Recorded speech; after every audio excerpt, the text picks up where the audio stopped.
Hello students, welcome to my channel easy learning accounts. आज के इस वीडियो में हम न्यू चैप्टर स्टार्ट करेंगे of graduation BCom first year installment payment system. Last videos में हमने हायर परचेज सिस्टम को कवर किया और हायर परचेज क्या होती है, उसके ट्रीटमेंट्स और उसके बेसिक तरीके, जिसमें हमने इंटरेस्ट, कैश प्राइस और हायर परचेज प्राइस निकालने के डिफरेंट तरीके देखे और चैप्टर को वाइंड अप किया। आज हम इंस्टॉलमेंट पेमेंट सिस्टम देखेंगे और सीखेंगे कि ये इंस्टॉलमेंट पेमेंट सिस्टम क्या होता है। कुछ एक एग्जांपल से मैं आपको थोड़ा समझाने की कोशिश करती हूँ। फॉर एग्जांपल, अगर मैं मार्केट में जाती हूँ और मार्केट से एक बाइक परचेज करती हूँ या मोटर व्हीकल परचेज करती हूँ। मोटर व्हीकल की अमाउंट अराउंड मान लीजिए 50,000 रुपीज की है। 10,000 रुपीज मैं उसको डाउन पेमेंट कर देती हूँ और 40,000 जो मेरे पास रिमेनिंग है वो मैं उसको 4 इक्वल एनुअल इंस्टॉलमेंट में पे करने का बोल देती हूँ, including the interest of 5%, 10%, 7%, whatever the rate is. इस तरह की परचेजिंग जहां पर परचेजर वेंडर से सामान लेता है, इंस्टॉलमेंट में पेमेंट करता है, उस समय उधार ले लेता है और उसका पेमेंट इंस्टॉलमेंट में करता है, उसको कहते हैं इंस्टॉलमेंट पेमेंट सिस्टम। आप कहोगे यही चीज तो आपने हायर परचेज में बताई थी, तो फिर इसमें अंतर क्या है, ये चैप्टर अलग से क्यों है?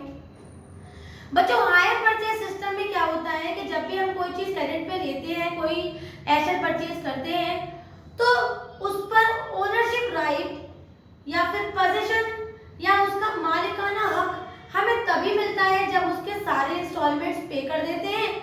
और ये रीजन सिर्फ इतना सा है कि इफ इन केस अगर हम कोई इंस्टॉलमेंट देने में डिफॉल्ट कर देते हैं, तो हायर परचेजर में क्या होता है, जो हमारा वेंडर होता है ना, वो हमसे वो गुड्स वापस ले लेता है, क्योंकि उसने हमें गुड्स के कागज नहीं दिए होते हैं, एक्चुअल ओनरशिप राइट नहीं दिया होता है, केवल यूज करने की परमिशन हमें मिल जाती है, लेकिन उसके एक्चुअल कागजात जिससे हम ये प्रूव कर सकते हैं कि वो चीज हमारी है, वो पेपर हमें तभी मिलते हैं जब हम उसके सारे इंस्टॉलमेंट्स पे कर देते हैं। लेकिन इंस्टॉलमेंट पेमेंट सिस्टम में बच्चों क्या होता है कि जैसे हम कोई चीज खरीदते हैं, इंस्टॉलमेंट डिवाइड हो जाती है हमारी, लेकिन उस पर ownership right on the spot तुरंत के तुरंत वेंडर हमें दे देता है और कह देता है, लो आप सामान भी पकड़ो और इस पर हक भी आपका ही है, आप ही इसके मालिक हो, कागजात भी आप ही रखो।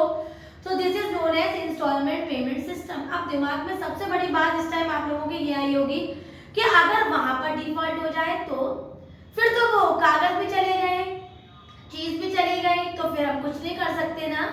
लेकिन कर सकते हैं बच्चों, अगर इस केस में इंस्टॉलमेंट पेमेंट सिस्टम पे अगर हमारा डिफॉल्ट हो जाता है और इंस्टॉलमेंट का पेमेंट वेंडर को नहीं मिलता बाय द परचेजर, तो वो उसके अगेंस्ट लीगल चार्जेस कर सकता है और सूट फाइल कर सकता है उसके against. This is instalment system. तो this is the difference of hire purchase and instalment. तो शुरू करते हैं with the definition of instalment payment. Under this agreement, goods purchased on credit and the payment is made in installments, मतलब टुकड़ों में, and the goods become the property of the purchaser, मालिक बन जाता है purchaser immediately after the purchase, सामान को खरीदते ही। भैया ले तू सामान भी पकड़ और तू इस पर अपना हक भी समझ, कागज भी पकड़, सब कुछ अब तेरा है, राइट। नाउ इफ लेटर बाद में purchaser do not make the payment of installment, अगर बाद में परचेजर इंस्टॉलमेंट में पेमेंट ना करे और धोखा देने की कोशिश करे, at the time the goods are not taken back, वापस नहीं ले सकते, but can file suit against the purchaser, purchaser के अगेंस्ट में सूट फाइल कर सकते हैं और कोर्ट में उसको समन्स वगैरह, नोटिस वगैरह भिजवा सकते हैं कि भाई तुम पे कोर्ट केस कर दिया है क्योंकि तुमने मेरे इंस्टॉलमेंट का पेमेंट नहीं किया। तो इन्हीं बातों से आपको ये समझ में आया होगा कि हायर परचेजर में और इंस्टॉलमेंट में अंतर होता है। Goods are purchase in hire purchase, goods are purchase in credit, in hire purchase installments, और यहाँ पर भी बेटा goods are purchase in credit and in installments। ठीक है बेटा। सेकेंड पॉइंट है हमारा, if there is default in payment in hire purchase, the goods are taken back. If there is default in payment, then goods are not taken back, but goods are या फिर default goods are filed suit against in court. Court में उसके against में हम suit file कर सकते हैं बच्चों, लेकिन ये तभी जब हमने उसको हायर परचेज में नहीं, हमने उसको इंस्टॉलमेंट में परचेज किया है। तो इस बात को हम नहीं भूलेंगे। तीसरी बात जो हमें याद रखनी है वो हमारी बहुत इजी सी है, जो मैं यहाँ लिख देती हूँ। वो हमारी थर्ड बात है जो हमें याद रखनी है कि the position of the goods या फिर ओनरशिप राइट्स आर गिवन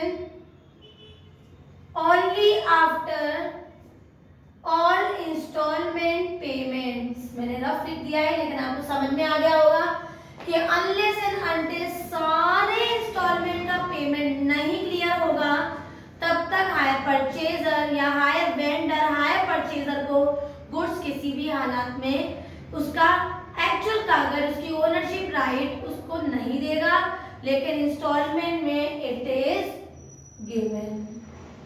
तो this is the difference between the hire purchaser and the instalment.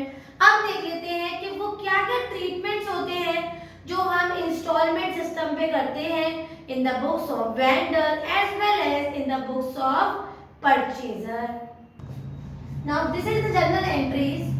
मैंने दोनों जर्नल एंट्री लिखी हुई है बच्चों, in the books of purchaser as well as in the books of vendor. Vendor वो होता है जिससे हम सामान खरीदते हैं और परचेजर जो सामान खरीदता है। तो अगर हम इन द बुक्स ऑफ परचेजर की बात पहले करें तो जो पहली एंट्री होगी वो होगी हमारी assets account debit, interest suspense account debit, जिसमें हम ओवरऑल इंटरेस्ट एक बार में लिख देंगे। फॉर्मूला वही कॉमन यूज करेंगे जो हमने हायर परचेज में किया था, cash purchase plus interest is equal to installments. यहाँ पर मैं हायर इंस्टॉलमेंट ना लिखकर केवल इंस्टॉलमेंट लिख देती हूँ। तो जो एक बार में इंटरेस्ट आएगा उसे हम यहाँ लिखेंगे, एसेट लिखेंगे और यहाँ पर वेंडर से उसको वाइंड अप करेंगे। उसके बाद जो हमारा अगर क्वेश्चन कह रहा है कि थोड़ा सा पैसा उसके डाउन पेमेंट में भी कर दिया है तो एंट्री होगी vendor's account debit to cash account being down payment में। ठीक है। अगर क्वेश्चन ने बोला है कि इंटरेस्ट अब हम लगातार चार्ज करेंगे तो जो पहला इंस्टॉलमेंट होगा बच्चे केवल उसका इंटरेस्ट उठाएंगे और interest account debit to interest suspense से इंटरेस्ट दिखाएंगे।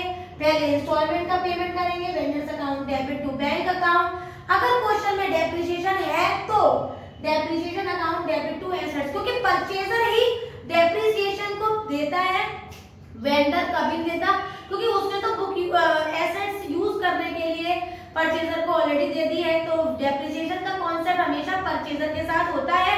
और लास्ट में हम करेंगे P&L account debit to interest to depreciation being interest and depreciation transfer to P&L account. Similarly यही कॉन्सेप्ट अगर हम वेंडर के साथ फॉलो करेंगे तो पहली एंट्री हो जाएगी बेटा परचेजर अकाउंट डेबिट। यहाँ पर आप बायर भी लिख सकते हो, buyers account debit to assets to interest suspense, और सेम नरेशन आ जाएगा बीइंग एसेट परचेज्ड या asset sold in hire instalment system, hire नहीं लिखेंगे। Cash account debit to purchaser down payment made, same narration यहाँ पर। Interest suspense account debit to interest being interest due, यहाँ पर पहले वाले इंस्टॉलमेंट की इंटरेस्ट ड्यू दिखाएंगे। और cash account debit to buyer, यहाँ पर परचेजर भी लिख सकते हैं और यहाँ पर पहले इंस्टॉलमेंट का पेमेंट करेंगे। बच्चों डेप्रिसिएशन को कभी भी आप वेंडर पे मत दिखाना और सीधे के सीधे जैसे हमने यहाँ पर ट्रांसफर किया था इस तरह से ट्रांसफर करेंगे। Interest account debit to P&L being interest transferred to P and L, right?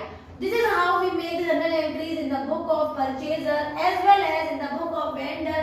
इसी को अगर हम लेजर में पोस्ट कर देते हैं बच्चों तो इसी के खाते बन जाते हैं, जैसे एसेट्स अकाउंट, जैसे वेंडर्स अकाउंट, जैसे परचेजर अकाउंट, इस तरह से। और परचेजर का अगर नाम दिया है तो वो नाम, अगर वेंडर को किसी कंपनी के नाम से बताया हुआ है तो उसका नाम, इस तरीके से हम interest suspense account, interest account, depreciation account, machinery account या कोई भी एसेट, इस तरह के खाते बन जाते हैं जिसकी लेजर पोस्टिंग बिल्कुल इसी तरीके से होती है जैसे कि हमने हायर वेंडर में किया था। ठीक है, तो आज की इस वीडियो में हमने पूरा का पूरा एक इंट्रोडक्टरी पोर्शन कंप्लीट किया जिसमें मैंने आपको बताया कि भाई हमारा इंस्टॉलमेंट सिस्टम क्या होता है। उसमें मालिकाना हक खरीदते ही दे दिया जाता है, लेकिन ये काम हायर वेंडर में नहीं होता। और फिर हमने पढ़ा हायर वेंडर में और इंस्टॉलमेंट में क्या डिफरेंस होता है और वो क्या क्या इंपॉर्टेंट कॉन्सेप्ट है जो इंस्टॉलमेंट में स्पेशल हमें ध्यान रखना है। पहला पॉइंट था हमारा कि उसमें ownership right hand to hand तुरंत खरीदते ही मिल जाता है और डिफॉल्ट होने पर गुड्स वापस नहीं ले सकते, केवल उस पर सूट फाइल अगेंस्ट कर सकते हैं, कोर्ट कचहरी उस पर हम कर सकते हैं। ठीक है, उसके बाद हमने पढ़ा general entries in the books of purchaser, भी सारी एंट्री पढ़ी हमने, डाउन पेमेंट की, इकट्ठा सारा पेमेंट दिखाने की using the formula CP plus interest is equal to instalment, और फिर ड्यू की एंट्री, पेमेंट, और इन एंट्रीज को, इस 3 एंट्री को 1 2 3 ये लास्ट की 3-4 एंट्रीज को बच्चों एनुअली रिपीट करेंगे जब जब इंस्टॉलमेंट्स हम देंगे। सिमिलरली परचेज वेंडर में भी हमने पढ़ा पहली एंट्री डाउन पेमेंट की एंट्री, और ये लास्ट की 3 एंट्रीज हर बार रिपीट करेंगे जब जब इंस्टॉलमेंट देंगे।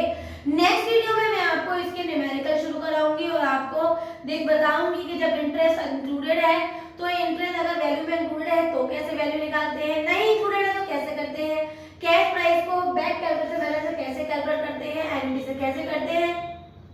कहीं ना कहीं ऑलमोस्ट चैप्टर आपको हायर परचेजर से जुड़ता हुआ, मिलता जुलता नजर आएगा। तो नेक्स्ट वीडियो में हम इसके न्यूमेरिकल करेंगे। अगर आज का ये थ्योरेटिकल पोर्शन आपको समझ में आया हो, एक बात अच्छे से क्लियर हो गई हो, तो मेरी वीडियो को लाइक करें, शेयर करें और मेरे चैनल को सब्सक्राइब जरूर करें। Thank you.